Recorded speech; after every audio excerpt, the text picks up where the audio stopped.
This episode is an office chat, and this Office Moves series is designed for corporates who want to work on their mobility throughout their workday. If you came here from a previous Office Moves video, skip this intro and jump into today's move. Here are two movements to lubricate your hip joint and all of its surrounding tissues. The first one, a bit more slow and controlled. It's the hip circle. Now with this one, we're gonna have our feet just past shoulder width apart, and attention here is on the hip joint. We wanna make as large of a shape as we can. So if you think of the cardinal directions, north, south, east, and west, we're gonna bring our hips all the way to the east, all the way to the north, west, and south. And placing your intention here again on your hip joint, creating as much of a shape, as much of an angle, as much exposure as you can. And if you find any sticky or painful areas, just make a note of where they are and see if you can bring the intention to smoothing them out just that little bit with each visit.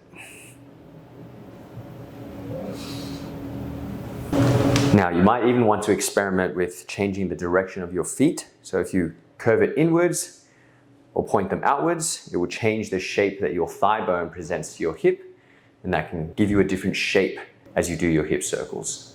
How often to do it? Keep doing it until the movement feels a bit more free and less restricted for you. Rather than prescribing a number, check in with how your body is feeling.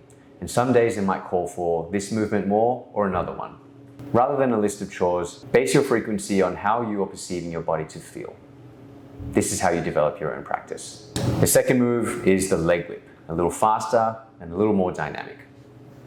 A lovely way to shake energy up all the way past your legs into your hip. So pretending your leg has gotten wet and you're trying to flick the water off it without a towel. Similar to that doona analogy, if you were to imagine a blanket and you were to take one end to straighten it out, we're going to use our foot to send a wave all the way up our leg, seeing if you can allow the wave of energy to travel all the way up to your hip joint. If the water visual is a bit too gentle, you can imagine a dog has bitten your leg and you're desperately trying to flick it off you. If you've seen any track and field athlete or MMA fighter before their event, you'll see them doing this kind of movement. Takes a bit of practice, but once you get it, it's accessible to you anywhere. As a bonus, you can try that exact movement with your arms as well. So taking your arm and trying to whip some energy all the way up past your arms and into your shoulder joint.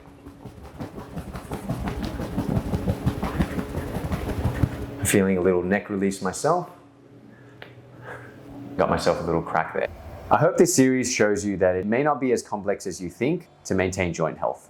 I hope it inspires you to take a little action every day and not underestimate the compounding effects that can have.